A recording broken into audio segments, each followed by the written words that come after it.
Sayın Meclis Yönetim Kurulu üyeliği 2005 ila 2017 yılları arasında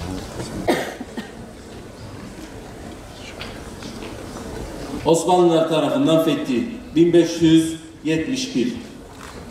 Burası önemlidir. Osmanlı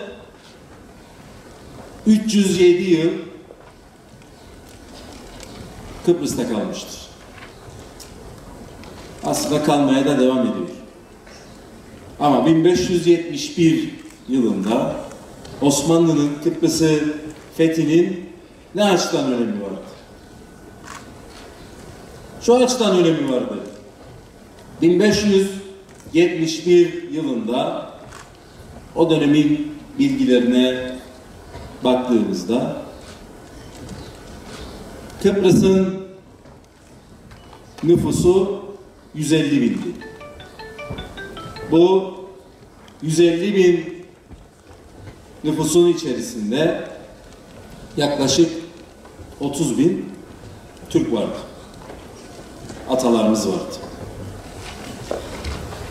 1572 yılında ki burası önemlidir. Osmanlı nüfus politikasıyla ilgili bir yasal değişikliğe gidiyor. Ve o dönemden itibaren Orta Anadolu'dan, Karaman'dan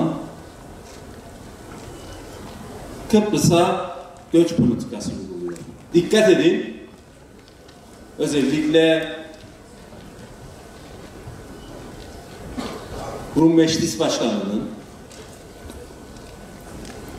Rumlilerin veya Yunanistan'daki yetkililerin açıklamalarına dikkat edin. Hep Türkiye Cumhuriyeti'nin garantörlüğünün olmadığı ve Türk askerinin olmadığı bir süreçten bahsederler. Tüm hedefleri budur. Bugün Filistin'de, Gazze'de yaşananları görüyoruz. Türk kardeşlerimizin yaşadığı zorluklar,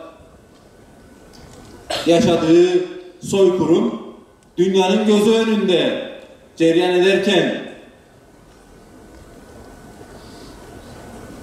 Avrupa Birliği onlara sahip çıktı. Dış güçler mi sahip çıktı?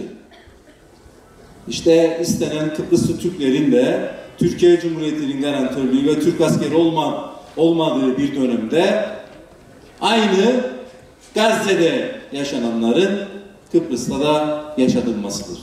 Onun için gençler asla bunlara müsamaha etmeyeceğiz.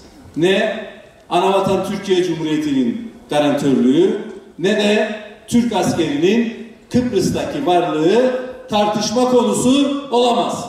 Rum Savunma Bakanı ne diyor biliyor musunuz? Yunanistan benim kardeşimdir. Ama İsrail de benim komşumdur diyor. Niye? Çünkü İsrail'le komşu oldukları için Baf hava üssünden de kendilerine kullanım hakkı vererek ileride bir savaş olursa hem uçak anlamında hem de silahlı mühimmat anlamında işbirlikleri yapsınlar.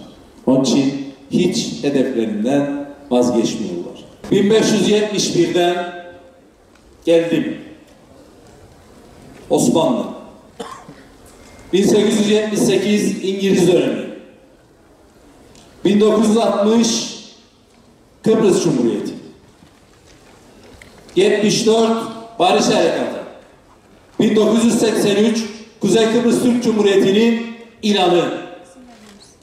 Kıbrıslı Türkler bugünlere kolay gelmemiştir. Kıbrıslı Türkler anavatanımız Türkiye Cumhuriyeti ile birlikte birçok şehit vermiştir. Ama hiçbir zaman dininden, manevi değerlerinden asla taviz vermedi.